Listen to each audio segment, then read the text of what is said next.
ఆ మహాతపస్సంపన్నుడిని నగరికి ఎలా రప్పించాలి? రోమపాదుడి ముందున్న జటిలమైన సమస్య ఇది.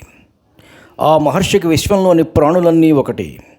స్త్రీకి పురుషునికి మధ్య భేదము కూడా తెలియని శుద్ధమైన అంతరంగము కలవాడు. ఆ మహర్షి గురించి తెలిసిన తర్వాత రోమపాదుడి మదిలో ఒక చిత్రమైన ఆలోచన మెదిలింది. తన ఆస్థాన నర్తకీమణులను రావించాడు. సౌందర్యములో ఒకరిని మించిన వారు మరొకరు. నెలవంకను తెలదన్నే నెన్నుతురు, మీనములా అనిపించు కనుదోయి, సొంపెంగ నాసిక, పగడంపు పెదవులు. ఇన్ని మాటలెందుకు? లోకములోని అందమంతా అచ్చుపోసినట్లు అచ్చరకాంతులను తలపించు అపురూప సౌందర్యరాశుల అంగనలు. వారికి అప్పగించిన పని ఏ విధముగానైనా కాలైకొట్టు మునిని తమ రాజ్యములోనికి తీసుకొని వచ్చుట. వారంతా బయలుదేరి మునివాటికలున్న ప్రాంతానికి చేరుకున్నారు. 1 యోజన దూరముండగానే తమ తమ నెలవులు ఏర్పాటు చేసుకున్నారు. సమయం కోసం వేచి చూడసాగారు. ఇంతలో వారికి వర్తమానం అందింది. విభాండక మహర్షి కొన్ని రోజులు ఆశ్రమంలో ఉండరని. మహర్షి ఆశ్రమం నుండి బయలుదేరే వరకు ఎదురుచూసి ఆయన వెళ్ళిన మరుసటి రోజు సాయం సమయంలో ప్రకృతి రమణీయంగా ఉన్న వేళ ఆశ్రమ ప్రాంగణంలో కాలు మోపారు. మహర్షికి అభివాదం చేసి ఆయన సమీపంలో కూర్చున్నారు వారంతా. మెల్లగా కాలైకొట్టు మునితో సంభాషణ ప్రారంభించారు. చిత్రం, వారి మాటలలో ఏదో తెలియని మాధుర్యాన్ని అనుభవించాడా మహర్షి. అంతేనా? వారి చూపులలో ఏవో అయస్కాంత తరంగాలు ఆయన శరీరాన్ని తాకుతున్నాయి. వారి మేని వద్ద నుండి పరిమళభరితమైన సువాసనలు ఆయన నాసికా పుటాలను తాకుతూ ఆయనకు ఏదో మత్తు ఆవహింపజేస్తున్నది. అంతకు మునుపెన్నడూ ఎరుగని అనుభూతి అది. శరీరంలో ఏవో మార్పులు ఉప్పెనలా ఆయనను చుట్టివేశాయి.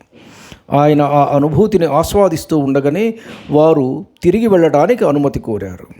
అయిష్టంగానే తల ఊపారు ఆయన. మనస్సు వారి సాంగత్యం కోరుతున్నది. వారి పలుకులు హంసధ్వని వలె, నడకలు మయూరాంగనల నృత్యము వలె, మేని సొగసు మేలిమి బంగారు వలె. వారున్నంతసేపు వాతావరణం సుగంధభరితమై ఆహ్లాదకరంగా ఉన్నది. వారు మరల ఎప్పుడు వస్తారు? ఇదే ప్రశ్న మహర్షి మదిలో. కొన్ని రోజులు గడిచాయి. మరల వారంతా వచ్చారు. వచ్చి మహర్షిని ఒక కోరిక కోరారు. మహర్షి, మీరు మా గృహములను పావనం చెయ్యండి అని అడిగినదే తడవుగా అంగీకారము తెలిపారు ఆయన. ఇదిగో ఇక్కడే మా ఇల్లు, ఇంకొంత దూరమే అంటూ నెమ్మదిగా తమ రాజ్యపు సరిహద్దులలోనికి ఆయనను తీసుకుని వచ్చారు. అదేమి చిత్రమో! మహర్షి పాదము తమ పొడమిపై సోకగానే ఆ రాజ్య ప్రజలు చల్లటి గాలుల స్పర్శ అనుభవించారు. శివ మహాదేవుడి కంఠవర్ణముతో సరితూగు నల్లని మేఘాలు ఆ రాజ్యపు ఆకాశాన్ని కప్పివేశాయి. ఫెళఫెళార్భటులతో దద్దరిల్లింది అంగరాజ్యం. వాగులు వంకలు ఏకమై ప్రవహించాయి. చెరువులు సముద్రాలను తలపించాయి. తమ దాహార్తిని తీర్చుకుని తృప్తిగా త్రేంచింది అచ్చటి నేల తల్లి. రోమపాదుడికి అర్థమైంది. తమ నర్తకీమణులు వారికి అప్పగించిన పని పూర్తి చేశారని. ఉరుకులు పరుగుల మీద మునిని చేరుకున్నాడు రోమపాద మహారాజు. పరుగు పరుగున ముని వద్దకు చేరుకున్నాడు. రావడమే ఆయన కాళ్ల మీద పడి తన కన్నీళ్లతో అభిషేకించాడు. రాజు చేసిన ఈ పనికి చెలియలికట్ట దాటని సంద్రం వలె ఉన్న ముని కోపం శాంతించింది. అప్పటికే ఆయనకు అర్థమయ్యింది మాయోపాయంతో తనను అక్కడకు రప్పించారని. కానీ రోమపాదుడి ప్రవర్తన ఆయన కోపాన్ని చల్లార్చివేసింది. మునిని రథం మీద కూర్చుండబెట్టి ఆయన శిరసుపై పూలవర్షం కురిపిస్తూ తాను పక్కన నడుస్తూ నగరుకు చేరుకున్నారు అందరూ.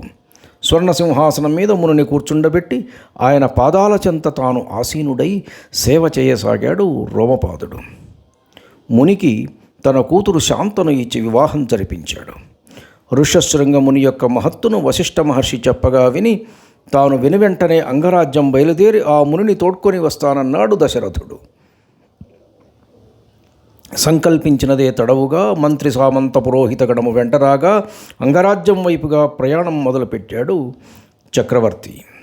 దశరథ మహారాజు తన రాజ్యపు ఎలల్లోకి వచ్చాడని తెలుసుకున్న రోమపాదుడు ససైన్యంగా ఆయనకు ఎదురేగి అపూర్వ స్వాగత సత్కారాలు గావించాడు. ఓ చక్రవర్తి, మీ రాక మా పురాకృత పుణ్యము అని పొంగిపోతూ దశరథ మహారాజును రాచనగరకు తీసుకుని వెళ్ళి మేలిమి బంగారు సింహాసనంపై కూర్చుండబెట్టి ఆయన రాకకు గల కారణం తెలుసుకోగోరాడు రోమపాదుడు. వశిష్ఠ మహర్షి సూచనలు, తన సంకల్పాలు రోమపాదుడికి తెలియచేశాడు దశరథ మహారాజు. మునిని వెంటబెట్టుకుని తానే స్వయంగా అయోధ్యకు వస్తానని రోమపాదుడు పలుకగా అందుకు దశరథ మహారాజు సంతసించి తిరుగు ప్రయాణమయ్యాడు. రోమపాదుడు ఋషశృంగ మహర్షి వద్దకు వెళ్ళి చేతులు జోడించి నిలుచొని వరమిమ్మని ప్రార్థించాడు.